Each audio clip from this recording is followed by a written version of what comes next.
Amén. Muy buenos días. El Señor nos bendiga en esta mañana.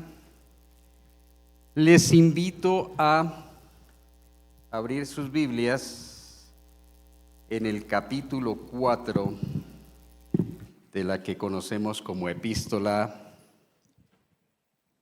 a los Hebreos.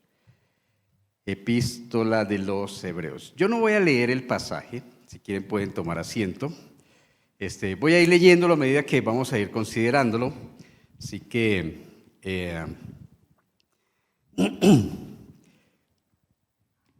bueno, el texto habla de hay dos argumentos acá que el autor de Hebreos está trabajando, está procesando para reforzar lo que ya viene diciendo.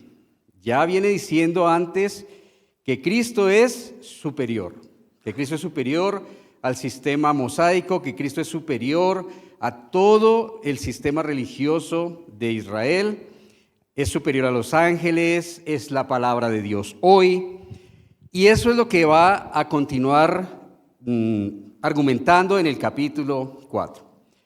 Pero yo le voy a pedir una cosa en esta mañana. Oiga la voz de Dios. Oiga la voz de Dios. Es lo que dice el pasaje. Si oyeres hoy su voz, ¿qué? No endurezcas tu corazón. No me oiga a mí, porque de imperfecciones estoy lleno. Oiga a Dios. Oiga la palabra de Dios. La palabra de Dios. No endurezca hoy su corazón. La carta es escrita ¿a quiénes? ¿Quiénes eran los hebreos? Sí, más específicamente eran judíos que habían creído en Cristo como Hijo de Dios, como Señor, y estaban siendo perseguidos doblemente por el imperio judío, por el imperio romano y por el pueblo judío. El imperio perseguía todo lo que se oponía a sus dioses, y en especial a este cristianismo que estaba apareciendo. Y los judíos perseguían a los cristianos porque los consideraban blasfemos, seguidor de un farsante. Entonces, esta es la realidad de esta comunidad hebrea, y algunos de los problemas que ellos enfrentaban los enfrentamos nosotros también hoy en nuestro mundo, en nuestra realidad. Un problema, por ejemplo, que enfrentamos hoy es la indiferencia y la apatía de parte de la cultura que nos rodea. ¿Por qué? Porque mucha parte de nuestra cultura considera que el mensaje del cristianismo es irrelevante para el día de hoy. Y si no es irrelevante, está desconectado de las realidades y de las vivencias del mundo de hoy. Para algunos, por ejemplo, la ideología política es su nueva fe. Es su nueva religión, y algunas ideologías políticas hasta prometen sus propios cielos y nueva tierra. Otros siguen teorías y formas de la psicología moderna con el fin de que ¿qué?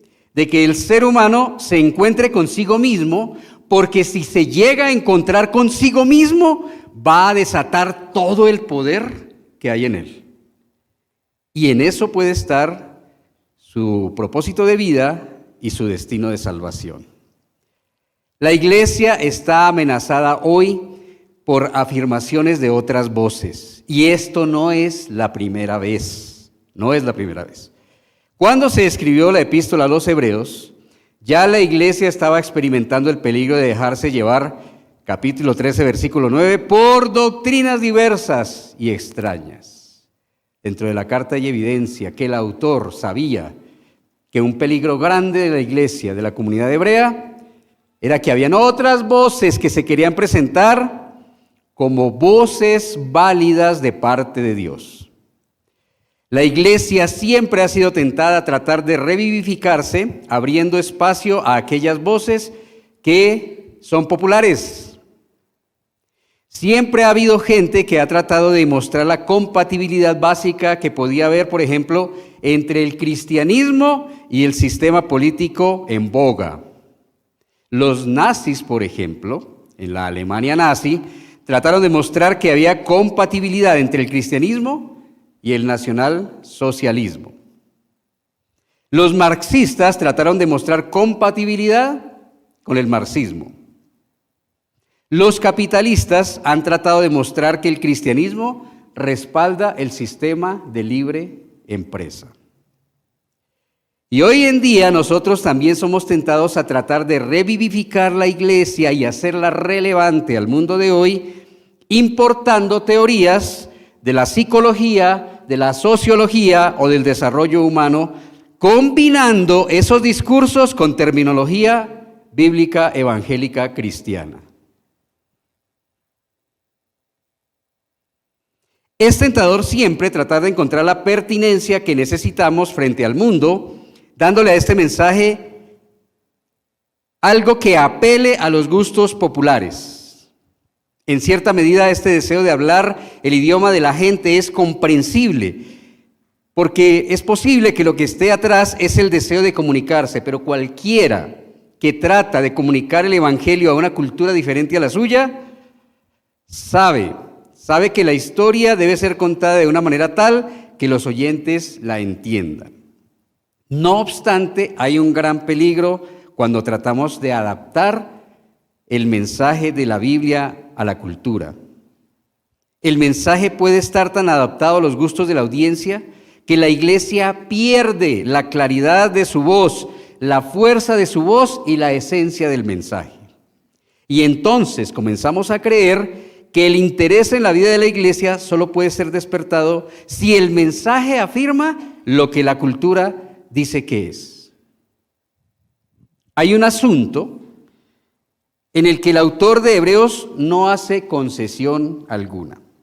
Él desea que sus lectores reconozcan que Jesucristo no es simplemente una voz entre muchas. En consecuencia, Hebreos se compone de una serie de comparaciones, y es lo que decía al principio. Jesús es comparado, por ejemplo, en los capítulos 1 y 2 con, ¿se acuerdan? Los ángeles. Capítulo 3, ¿con quién? Moisés. Capítulo 4 con Josué. Y después, del 7 al 10, capítulo 7 al 10, con los sacerdotes levíticos. Pero el autor de Hebreos se mantiene siempre sin hacer concesión alguna en esto. La fe cristiana descansa no en la creencia de que Jesús es una voz entre muchas, sino en la creencia de que Él es la última palabra de Dios. Y en este punto no podemos adaptar el mensaje a la cultura ni a la audiencia. Porque estamos hablando ¿de qué? La supremacía de Cristo sobre todo. El mismo peligro que enfrentaban los hebreos lo enfrentamos nosotros hoy. Pues la cultura nos dice que no hay ya metarrelatos, que no existen verdades únicas, que todas las creencias tienen el mismo valor y que todos los dioses son iguales, que todas las religiones son iguales, que todos los relatos tienen la misma validez y que todas las voces son verdaderas. La Biblia no respalda ese discurso. Por eso, repito, para el autor de Hebreos, la fe cristiana descansa no en la creencia de que Jesús es una voz entre muchas, sino en la creencia de que Él es la última, única y verdadera palabra de Dios. Eso es lo que enseña la Escritura. Entonces, cuando hablamos del Dios de la Biblia, tenemos que tener claro lo que va a decir aquí este autor. Vamos a leer capítulo 4, versículos 1 y 2. Temamos pues, no sea que permaneciendo aún la promesa de entrar en su reposo, alguno de vosotros parezca no haberlo alcanzado. Porque también a nosotros se nos ha anunciado la buena nueva como a ellos, pero no les aprovechó el oír la palabra por no ir acompañada de fe en los que la oyeron. El capítulo 4 es continuación del 3. El autor está hablando de la tragedia, de lo que sucedió con esa generación que salió de Egipto y no entró a la tierra prometida por causa de ¿qué? De su incredulidad.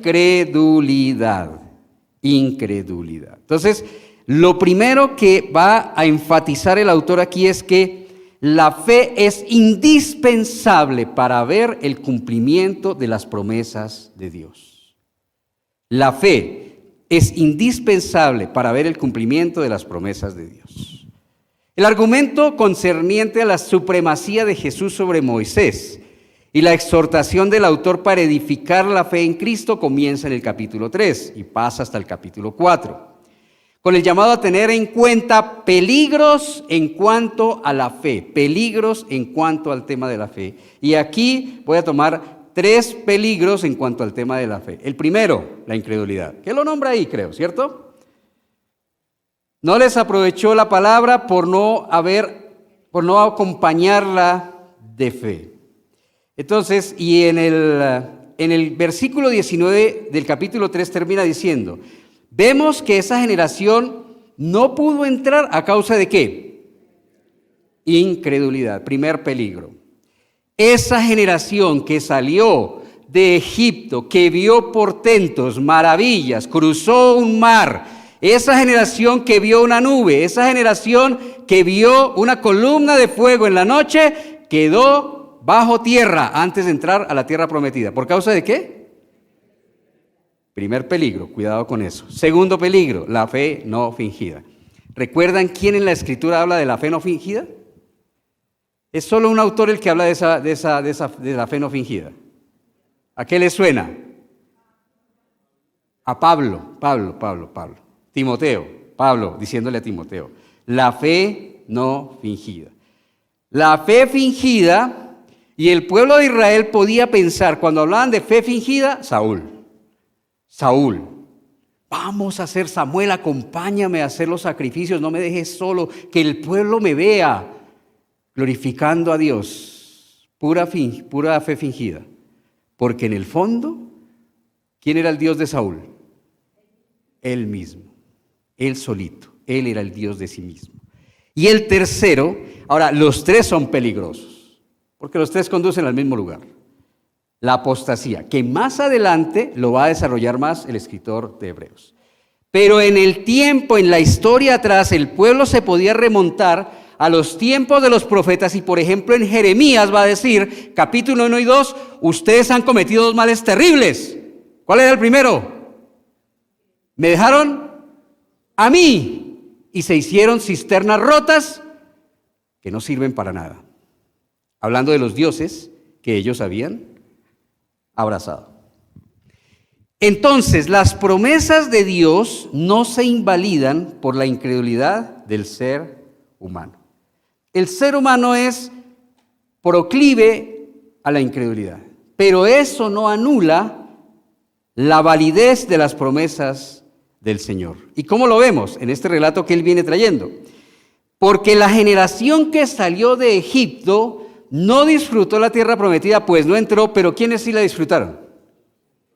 Sus hijos, la siguiente generación, probablemente tenían una mejor fe o un poco más de fe que sus padres y por eso entraron a la tierra prometida. Paréntesis acá. Jovencitos, jóvenes, ustedes los que son jóvenes, no los que se consideran jóvenes. Esos no. Estoy hablando de los que tienen, no sé, de 30 para abajo, algo así. No se justifiquen en su incredulidad con nosotros, no les va a servir para nada. El hecho de ustedes ver nuestros errores y ver que hemos fallado y ver que nuestra generación ha cometido muchas faltas y muchos pecados delante del Señor, eso lo vamos a tener que arreglar delante del Señor. Pero ustedes tienen que dar cuenta a Dios por su fe y su relación con Dios. Esto es personal, ¿sí? Entonces, estas 2 generaciones nos muestran que las promesas de Dios no se invalidan por la incredulidad de una persona o de una familia o de una iglesia o de una generación. Entonces, según lo que viene diciendo el autor de Hebreos, ¿cuándo se hacen realidad las promesas de Dios? ¿Cuándo hay qué? Pero dígalo con convicción, iglesia. Fe. Dígalo otra vez.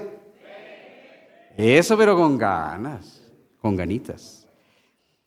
Las promesas de Dios se hacen realidad cuando dice el escritor, cuando acompañamos la palabra, versículo 2 al final, ¿con qué? Con fe, con fe, con fe. Por eso es importante cuidar la fe. Por eso es importante edificar la fe. Por eso es importante dedicarle tiempo al tema de la fe. Porque eso es vital, eso es de vida o muerte. Miremos un poquito los peligros de la incredulidad. El gran peligro de la incredulidad para el ser humano es que más adelante, lo va a decir el escritor de Hebreos, es la causa de la desobediencia. ¿Y a qué conduce la desobediencia? ¿Y el pecado a qué conduce? Al juicio de Dios. Horrenda expectación de juicio, lo va a decir más adelante. Pilas con la incredulidad.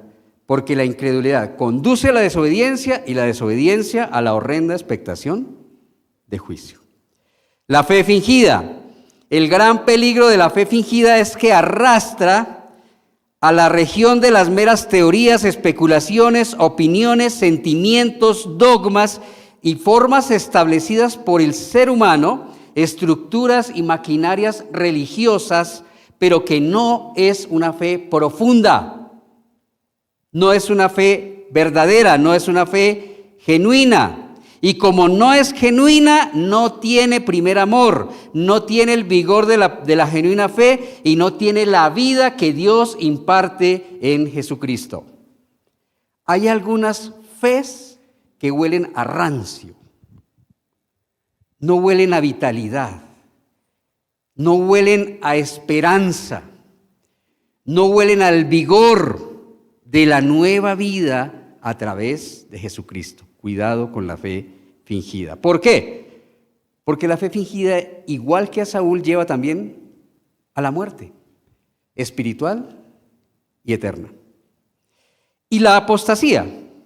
¿Qué significa apostasía? La apostasía en el cristianismo hace referencia al rechazo de Cristo y de su evangelio por parte de una persona anteriormente cristiana. Es un pecado terrible porque Dios no tiene otro evangelio que ofrecer a aquellos que lo rechazan voluntariamente. Y tampoco tiene otro Cristo para propiciar el pecado de la apostasía.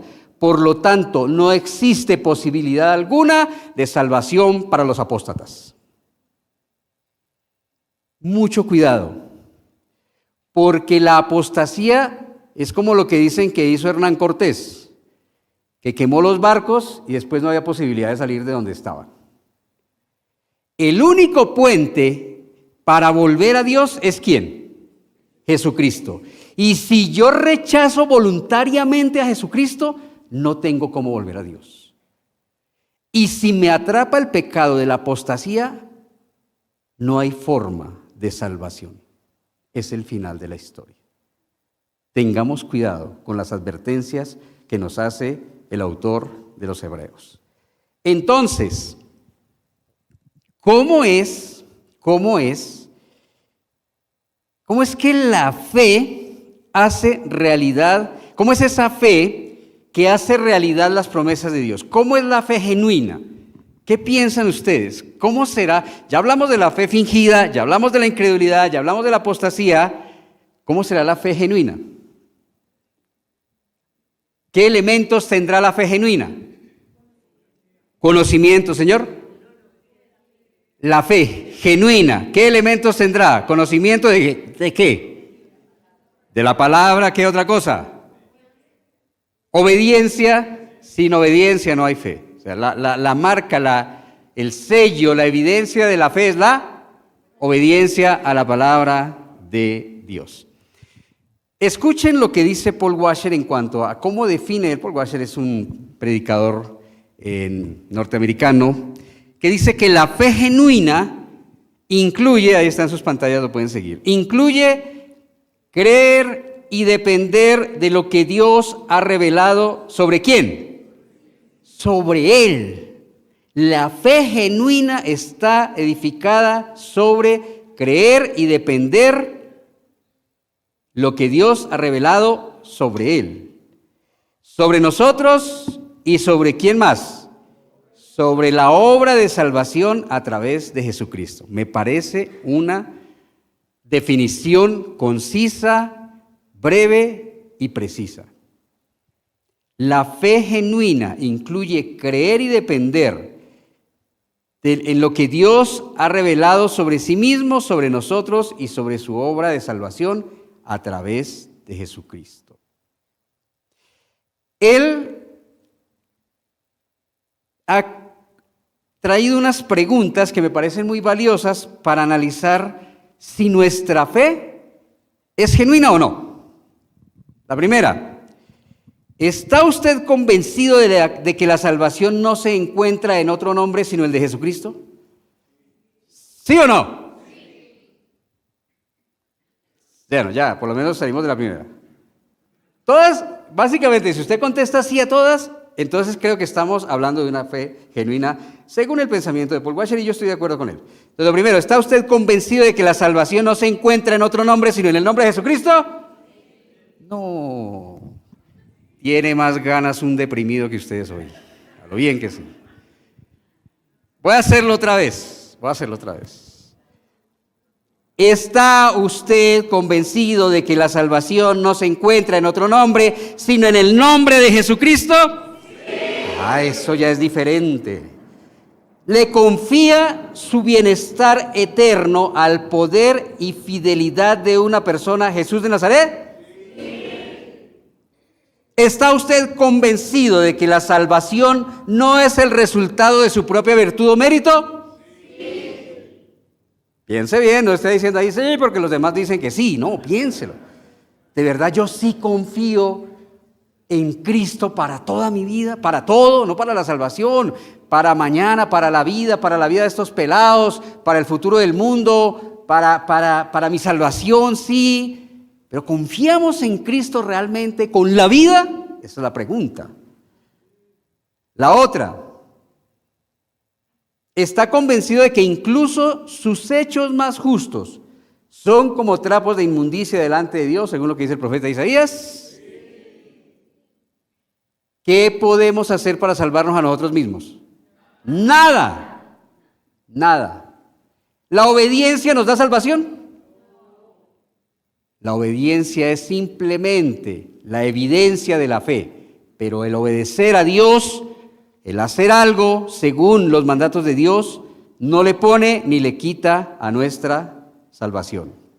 Y además, nuestros mejores hechos delante de Dios son ¿cómo?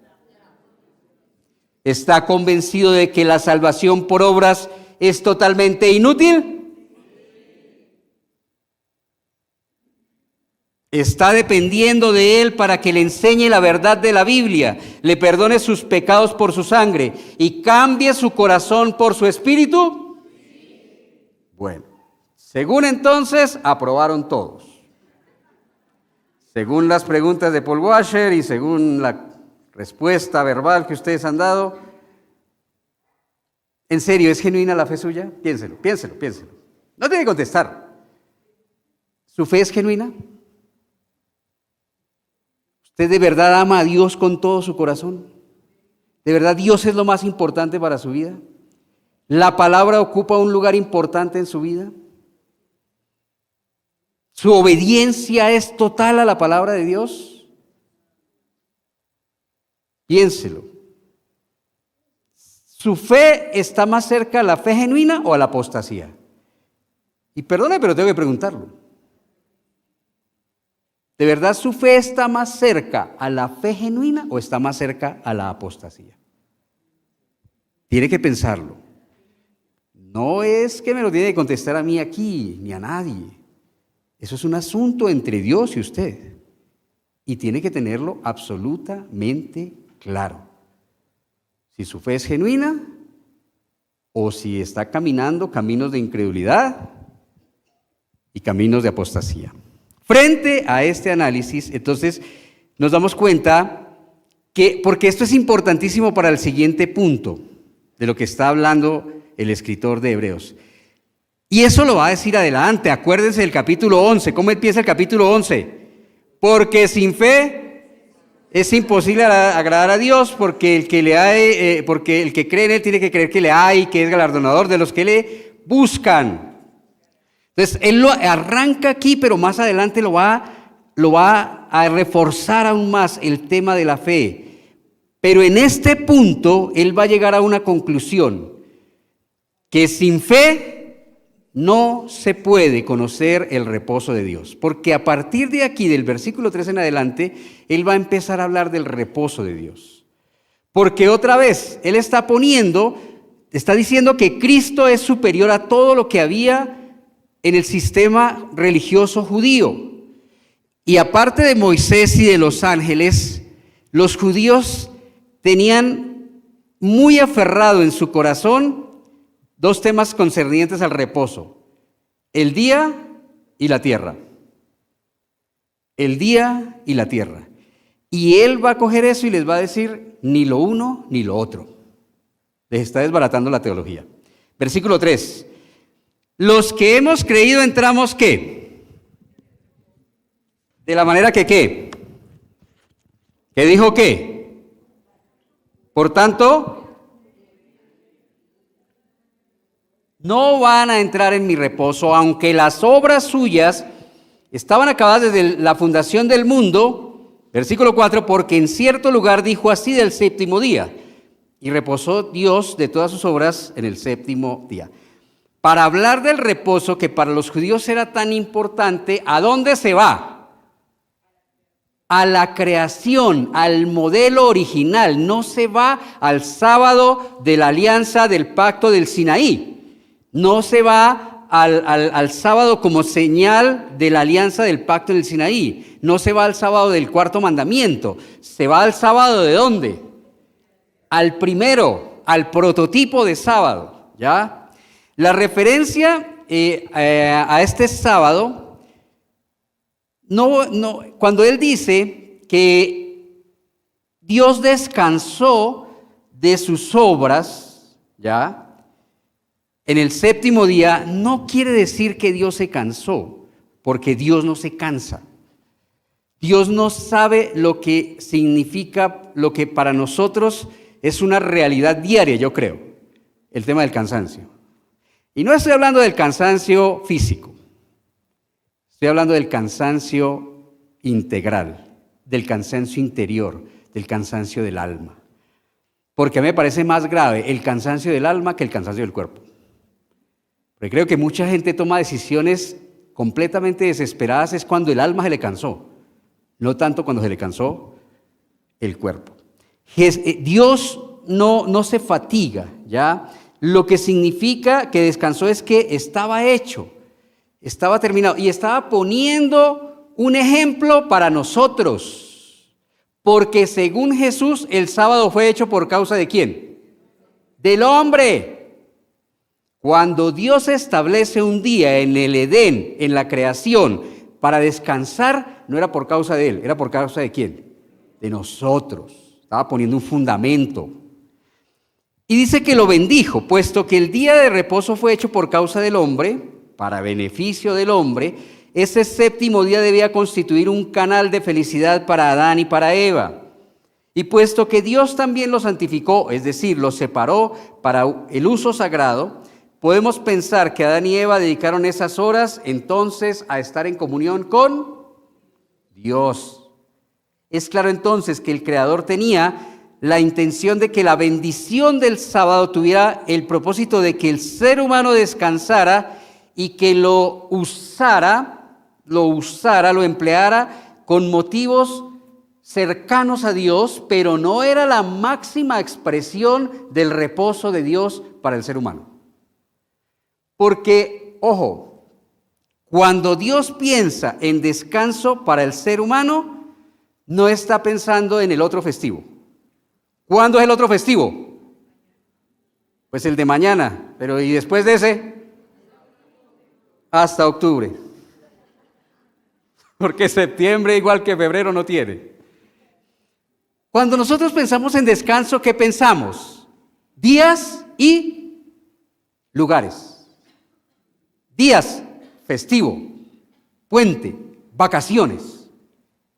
Y entonces pensamos en lugares: Cancún, Barranquilla, Santa Marta, Tolú, Francia, Rusia. No, a Rusia ya no volvemos.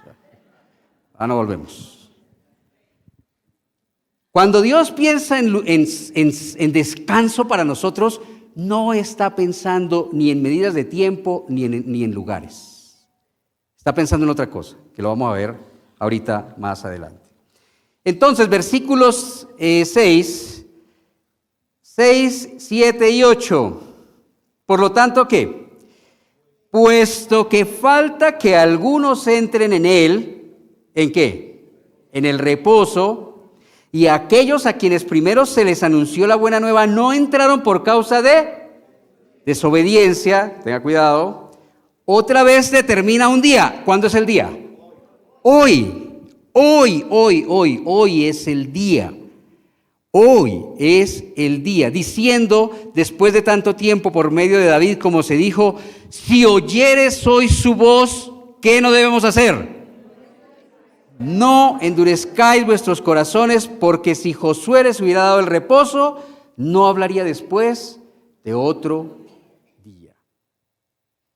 Ojo, porque aquí tanto el escritor de Hebreos como el salmista, ese salmo, en sus Biblias abajo está la concordancia, dice, ese salmo, esa parte que él tomó, ¿de qué salmo está tomada?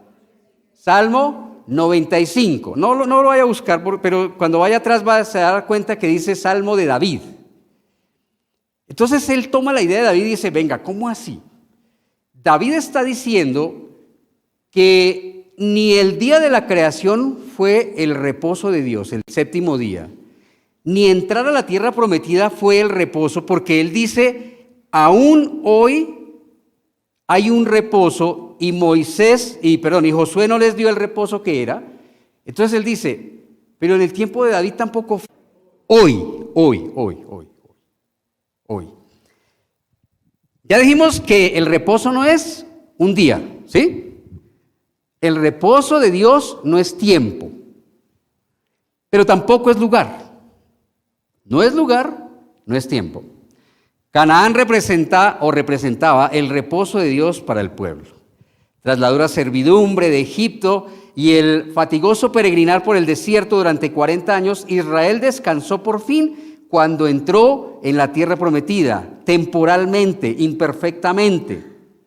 El reposo que Dios prometió a la nación israelita significaba exteriormente la cesación de esa peregrinación como un pueblo sin país, libertad de la guerra y el establecimiento de su tierra. Sin embargo, y es lo que está diciendo en el capítulo 3, el escritor de Hebreos, por causa de la rebelión, la desobediencia y de la apostasía, el pueblo no pudo disfrutar del reposo espiritual que Dios había proyectado para ellos. Entraron a la tierra prometida, de alguna manera reposaron exteriormente y no completamente, pero en el interior el reposo espiritual no lo pudieron experimentar. Otra vez, ¿por qué? Porque el reposo de Dios no es tiempo ni es lugar. No es tiempo ni es lugar. De esta forma, el autor muestra que el reposo prometido va más allá de la tierra en sí. Más específicamente, David en el Salmo 95 implica una comprensión espiritual del reposo, como es lo mismo que está haciendo el escritor de Hebreos. Queda claro entonces que el propósito de Dios de dar al ser humano una vida reposada y descansada se extiende. Cuando estaba cantando dije, esa canción va en contra de la predicación de hoy. Hay una contraposición hoy en la predicación y una de las canciones. Porque una de las canciones decía que el reposo, ¿dónde iba a estar? No cantaron, ¿sí ve? No estaban poniendo cuidado. Estaban cantando, no poniendo cuidado. Los que dirigen la alabanza, preguntémosles, a ver. En el cielo, una de las canciones decía que en el cielo estaba el descanso de Dios. No. El descanso de Dios está puesto desde la creación hasta la eternidad. El reposo verdadero no es una cosa futura, Es una cosa presente. Es una bendición, un regalo de Dios para este presente. Se extiende desde la creación hasta el mundo futuro, hasta la era venidera. ¿Ya? Y es claro también entonces que ni el día ni el lugar eran el reposo de Dios, son simplemente sombras. Más adelante él va a hablar de las sombras, va a decir que todo lo que Moisés trajo y le entregó al pueblo eran sombras. El día de descanso y la tierra de Canaán eran una sombra del reposo de Dios, pero no era el reposo total, perfecto de Dios para el ser humano. Sombras que señalaban el descanso superior, espiritual, completo y eterno del ser completo, y aquí es donde va la clave. Si no es tiempo, si no es lugar, y entendiendo el argumento que viene trabajando el autor de Hebreos, entonces, ¿quién, ojo con la pregunta, quién es el reposo? ¡Ay, amén! Pero dígalo con ganas. ¿Quién es el reposo? Eso. El reposo de Dios no es día, no es lugar, es una persona. Es Cristo. Es Cristo. Y eso encaja en todo lo que él ha venido diciendo, que Cristo es superior. Es la completitud, si se puede decir así, de Dios y de la revelación de Dios para nosotros. Entonces el reposo es una relación ¿con quién? Con una persona, con Jesús. El reposo es relación, no es tiempo, no es lugar, es relación con Dios a través de Jesucristo. Versículo 9, por tanto queda un reposo para el pueblo de Dios, porque el que ha entrado en su reposo también ha reposado ¿de qué? De sus obras, como Dios reposó de las suyas. Procuremos, ojo con esos verbos, procure. ¿Qué significa procurar? Procure levantarse el domingo temprano para llegar a la iglesia a tiempo. Sí, procure. Procure leer la palabra en la casa. Ya se acabó Ana de nadie. Ahora no sé, Betty la Fea 3, ¿en serio? O sea, ¿es en serio? No. Procure apagar el televisor y leer la palabra. Procure orar. Procure. Ojo con esa palabra, procure pues entrar en aquel reposo para que ninguno caiga en semejante ejemplo de desobediencia. El ejemplo de desobediencia que dice el semejante es, tenían el reposo ahí y voluntariamente no quisieron entrar. Por eso les decía al principio, escuche ¿a quién? Oiga ¿a quién? A Dios, no a mí, no a los seres humanos. Escuche a Dios, porque es probable que usted esté ahí en la línea de entrar en el reposo de Dios, pero voluntariamente se está resistiendo. ¿Por qué? Puede ser que los deleites temporales del pecado lo están jalando a la incredulidad, a la desobediencia. Puede ser que algún amor por ahí lo esté jalando afuera. Puede ser que algún egoísmo, puede ser que algún proyecto, puede ser que alguna ideología política lo está alejando de entrar en el reposo de Dios a través de Jesucristo. El reposo de Dios a través de Jesucristo. Entonces, repasemos. ¿El reposo es cuándo? Hoy. No es un día del pasado, no es un lugar del pasado, es una relación con Dios a través de Jesucristo. Hoy. ¿Es Jesús la manera de recuperar ese descanso original de la creación que será más o menos de la misma calidad cuando estemos en el reino de los cielos? Miren, el reino de los cielos se vive desde aquí. saquémonos esa idea no, es que el reino de los cielos es cuando Jesucristo venga. No. El rey está aquí, dijo Jesús en los evangelios. Y donde está el rey, donde están los súbditos del rey, ¿está qué? El reino de Dios. Si usted aquí no puede descansar en Dios, en la eternidad tampoco lo va a hacer. Si usted aquí ya le cuesta descansar completamente, tirarse en los brazos de Dios y descansar ahí, tampoco lo va a poder hacer en la eternidad. Si lleva 20 años, 30 años y todavía no puede descansar en Dios y todavía está afanado y todavía se despierta a las 3 de la mañana a pensar qué va a hacer mañana o el otro día o la otra semana o el otro año, no sé si ha entrado completamente en el reposo de Dios. Él, ¿quién es Él? El con tilde, ¿quién es el con tilde? Dios Jesucristo. Él es el descanso integral del ser, de obras, de angustias, de preocupaciones, de remordimientos, de culpas, de dolor, de persecuciones, como la comunidad hebrea que estaba siendo perseguida. El verdadero reposo total está entonces en una persona, Jesucristo, pues en Él está la plenitud de la bendición que Dios quiere darle al ser humano. La mayor bendición que Dios quiere darte a ti y a la humanidad es ¿quién? Jesucristo, no es plata. No es plata, no es el baloto, ni el extra. No.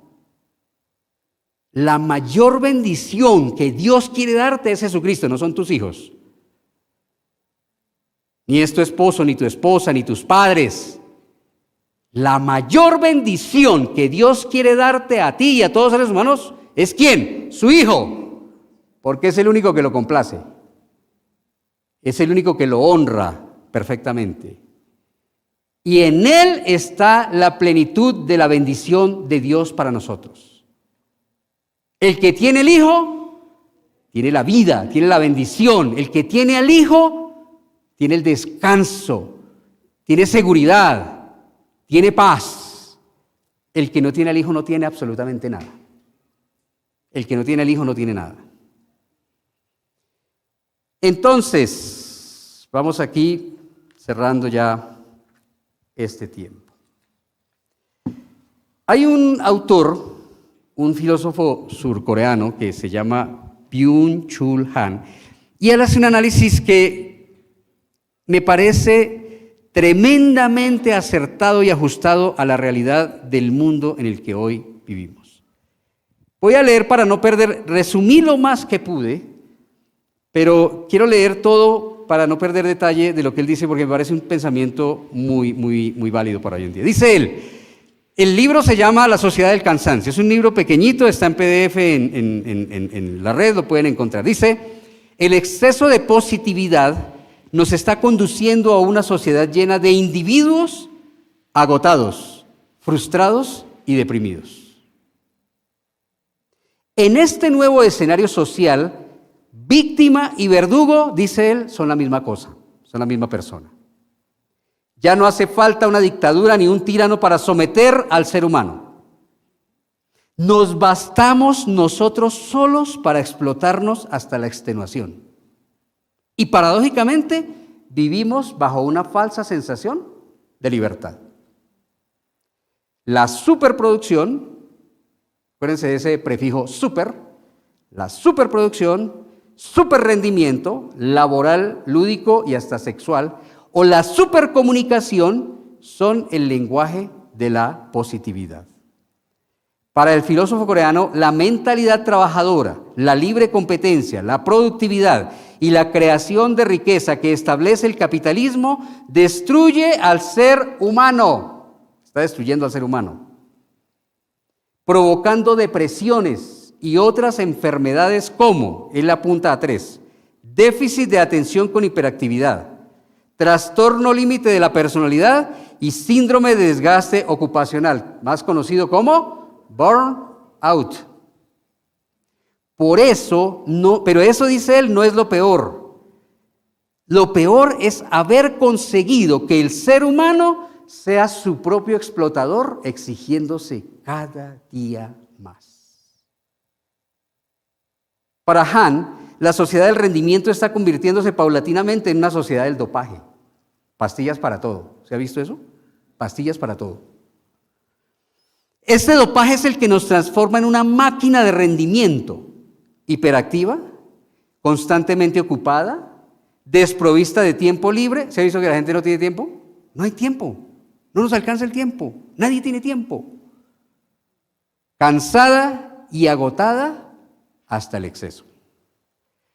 Dice, la realidad es que nunca hubo tanta gente depresiva y a la vez nunca hubo tanta positividad. Nunca la humanidad tuvo tantos mensajes positivos como en la actualidad. En esas redes, eso es por todo lado. Por todo lado. Tú puedes. Todos podemos. Solo disponte. Solo encuentra tu luz interior. Solo encuentra tu poder interior. Solo encuentra todas esas. Encuéntrate a ti mismo. Todos podemos. Hoy en día abunda la autoayuda. Abundan los oradores motivacionales, algunos gratis y otros hay que pagarles un montón de plata por eso. Abundan las buenas vibras y las buenas energías. Pero cada vez estamos más desesperados, más cansados y más deprimidos. Frente a la realidad de un ser humano cansado, agotado, exhausto y deprimido, que busca descanso y reposo en el vacío de las cosas temporales, porque es otro cansancio, tratar de correr detrás de las cosas temporales para encontrar la paz, la tranquilidad, el reposo, el descanso. Jesús hace una invitación hoy, tal como lo dice David en el Salmo 95. Queda un reposo eficaz, eterno, supremo, verdadero, total, integral. Y ese reposo está en una persona, Jesucristo, el Hijo de Dios. Por tanto, la invitación hoy es: entra en el reposo de tu Señor y Dios, ven a Cristo. Él es el reposo de la vida, Él es el reposo de tu vida. Él es el verdadero reposo de Dios para nuestra vida. Él dijo, venga, ¿usted está trabajado, está cansado? Venga, y yo lo voy a hacer descansar. Venga conmigo. Venga, lleve mi yugo y aprenda de mí. Yo soy manso, soy humilde de corazón. Y si vienen a mí y si llevan mi yugo, hallarán descanso para el cansancio de sus almas. Vamos a orar y vamos a terminar como empezamos. No escuche la voz del hombre, no escuche la voz de los seres humanos. Si oyes hoy su voz, la voz de Dios, no endurezcas tu corazón. Y es hoy, no es mañana, porque no sabemos mañana qué pasará. Es hoy y es la voz de Él. Porque la Escritura es clara y el profeta dijo, maldito el hombre que confía en el hombre. Y el salmista dijo, todos los hombres, todos los seres humanos son mentirosos. Entonces, no escuche al ser humano, porque el ser humano no le va a dar el descanso y el reposo que su alma necesita. Ese cansancio del alma, ese cansancio del espíritu, que va más allá del cansancio físico, que va más allá del cansancio mental. Ese hastío de la vida, ese cansancio de vivir, ese cansancio del mal que nos rodea. Ese cansancio existencial solo tiene una cura. Es Jesucristo. Es Jesucristo. Trata de ir en oración a Él. Trata de abrazarlo con los brazos de la fe. Trata de descansar en Él como cuando eras pequeñito y descansabas en los brazos de papá o de mamá.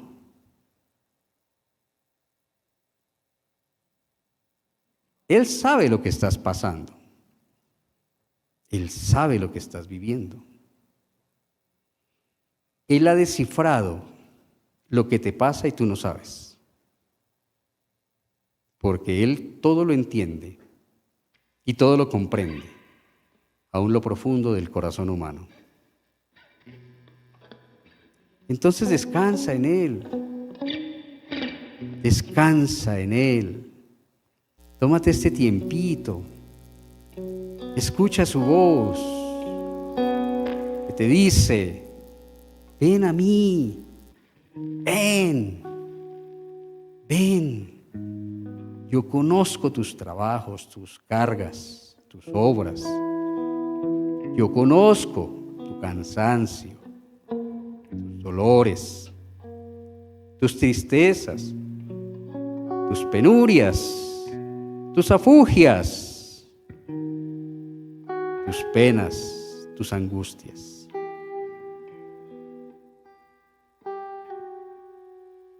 Y yo puedo darte descanso. Yo puedo darte el descanso que tu alma necesita. Es un descanso que es eterno. Es un descanso que no se va mañana. Es un descanso que no depende del lugar. No depende de estas paredes. Es un descanso que va más allá de los lugares y va más allá del tiempo.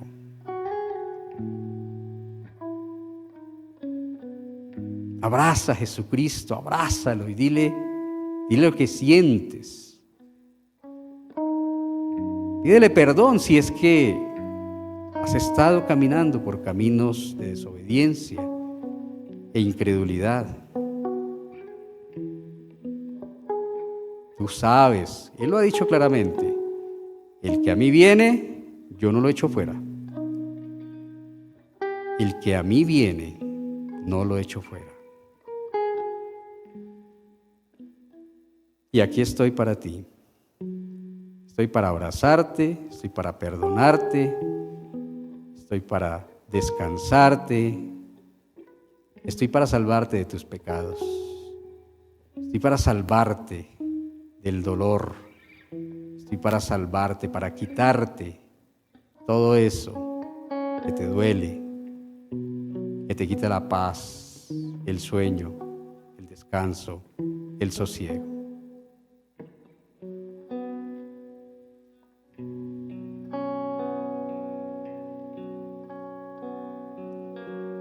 Ven y caminemos, dice el Señor.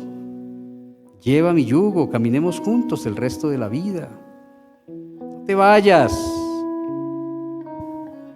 Recuerda que el que se va eres tú, no yo. Yo nunca me he ido. Recuerda que si alguien ha fallado eres tú, no yo. Yo nunca te he fallado. Pero aunque tú has fallado, yo estoy aquí con los brazos abiertos para recibirte. ¿Para qué te va a reprochar más? Con todo el látigo que tú te has dado ya es suficiente. Yo no estoy aquí para reprocharte. Yo estoy para decirte hoy: escucha mi voz, escucha mi voz. Es a mí a quien debes escuchar. Escúchame, no endurezcas tu corazón, no me lo cierres a mí. Déjame darte el descanso que tu alma necesita.